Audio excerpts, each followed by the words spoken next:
nhasi toda kutaura pamusoro perimwe legends risingawanzi rataurwa nezvaro sungura legend ndorandoda kutaura nezvaro nhasi ndorandauya nenyaya yaro yandoda kutaura. Tisati ndapinda munyaya yangu guys, toda kuti kwazivai mose kwamuri kumativi mana enyika, uyezve ndichiti thank you kune vese vari kusubscribe to this channel, vese vari kusupporta. Thank you guys, ndinodadisa.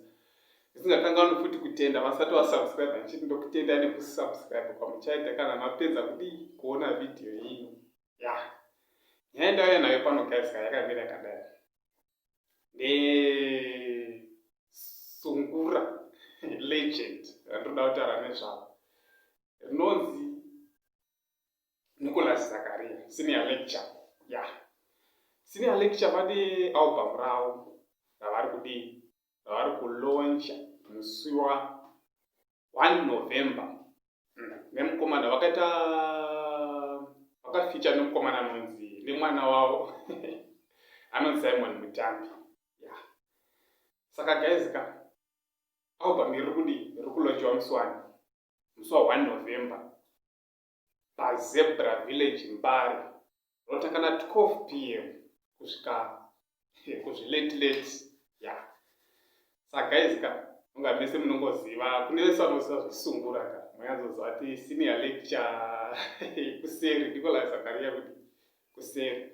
Ende mukanyatsotarisisa pane vaimbi vazhinji vakabva vatiwo vamunoziva vesungura vakabva mumaoko mani Zakaria. Kaona king ari kunzi king of sungura ike zvino anova Alec Machesi akabva uko kwamambo kwasenior lecture ndokwavakabva. Vaimbi vazhinji vakabva kuna Zakaria guys. Saka kune vanoziva sungura munyaziva kuti murume uyu haana kumira mushe haana kumira mushe murume uyu Zakaria. Saka ane album ravo ravari kuloncha musi 1 November. Saka ndoti kune mafans ose Zakaria, get ready, gadzirirai enjoy album rokubikwa ronzi ZADZISO. ZADZISO ndozita realbum racho ravakafeature naSimon Mutambi. Nevese mafans aSimon Mutambi agadzirira vamana kuti kuteerera bass guitar rinorohwa naSimon Mutambi. Mafans Zakaria gadzirirai lead guitar because Zakaria lead rake raanoridzaka guys rinoita sekuti richataura so achikwenya.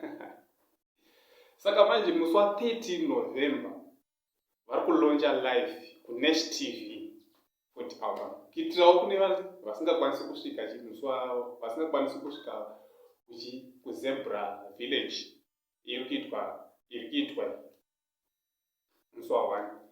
Then muona online pachivhitivhiti penyu muchiona online kuNesh TV iri kuitwa musi wa13 November. Saka guys gadzirira senior lecture mungoziva kuti zvinhu hazvinamira mushe vanopedza masports. Saka album rinoratidza riri kufarwa nevanhu risati radzikwa zvavo.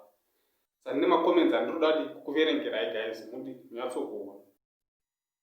Hanzi thank you senior lecture, I can't wait mudhara wangu pakurai zvenyu zvamakatibikira.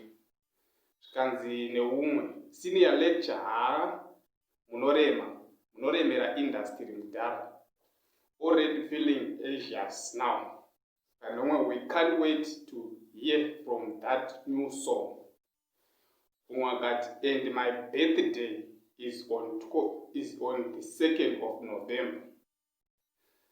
And big up legends, what a nice collaboration. Inoita Marista. We are waiting for the fireworks. Waiting senior lecture. So who is going to hold the bass guitar? Obvious. Bass guitar rakabatwa naSimon Mutambi because anokwenya bass. Then lead rakabatwa nechibaba senior lecture Nicholas Zakaria. Because nome ngazviende mberi senior lecture, proud of you. Mwakati I wait so long, can't wait. Senior lecture, I like you. Dara you. I like you Mdara, you are great of all. Cobra Kings ndizvo. Cobra Kings ndo chikwata cha Simon Mutambi. Cha Nicholas Zakaria chinonzi Kiama Boys. Skanzi nomwe Professor waiting for that album.